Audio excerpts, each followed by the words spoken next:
So the current executive wanted to build a new student building. What is your plan to impact student life, and what legacy would you like to leave behind at the end of your role as president? I believe that the main reason the plan to construct a building failed was because the architecture was simply not in the right style. If elected, I would seek to redo it with a Gothic look, looking much more like, say, a castle that students can truly be proud of. Further, I will make sure that the space and size is not used for things like clubs or services or counseling or anything that will take up valuable space. Instead, I will make sure that every national bank has at least one branch in it that students can easily access their money. Can I just ask a quick clarification question about your question? Are you asking more about the student services complex or about the legacy which we leave behind? I'm talking about what you plan as president to leave behind. It doesn't have to be a building or anything.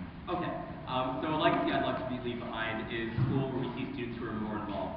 Right now we have a school where students are highly involved and they are highly attentive to a number of different things, but I'd love to see a school where everyone's involved in something that brings a central identity to Waterloo.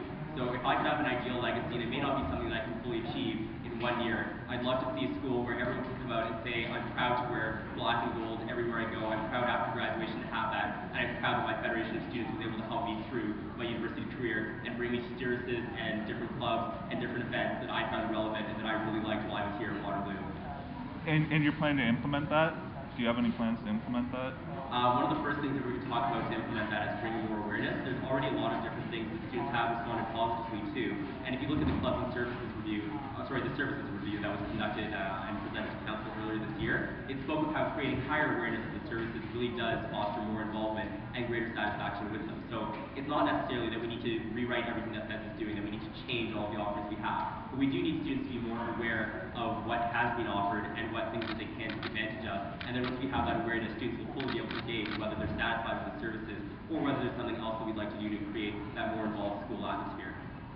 There was a second question there about implementation. Did you want to respond to that as well, or are you okay?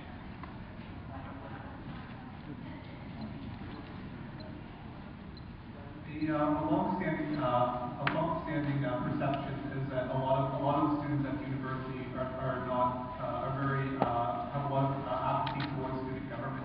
I was wondering, what would the FEDS presidents do to increase maybe the involvement that students have, not only just in student politics, but also around what is going on in campus? Okay.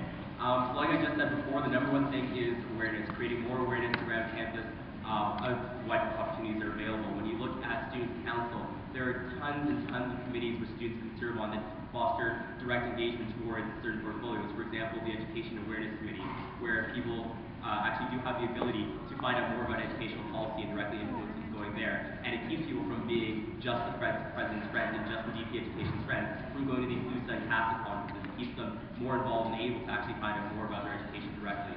So again, promoting awareness of that, and how that's done would be through strategies developed in conjunction with the president, the vice president, the communication coordinator, and the other staff members of the marketing department, finding out new ways that'll work. Because clearly just sending out a mass email so often and putting posters is just part of the solution, but isn't working as effectively as it could. Maybe it takes time to go in person, to do class talks, to finally reinvent the website finally. I know that's something that's been said before, but heck, it needs to be done. And actually having that as a viable solution so that students have somewhere to get information and students can see the information they need on a daily basis. I think I agree that student apathy and student awareness is one of the biggest issues facing the Federation at this time. There's actually been an alarming trend recently of student apathy decreasing greatly. And in order to make sure that we raise student apathy back up to acceptable levels, there are a few steps that need to be taken. First of all, I plan to make sure that information is not available without going through a rigorous and time-consuming series of steps in order to obtain it. For example, the first step in the process to get any information, such as minutes from a student council meeting, or to find out how to enroll in a club, where a club meeting will be to enter the FEDS office between the hours of 3 and 4 p.m. on Wednesday. Upon there, the student seeking information will be given a small cryptic clue as to which building on campus they need to proceed to next. And this series will continue, with the clues becoming more and more challenging to solve, until eventually a hidden location is reached where a web address is written down that will have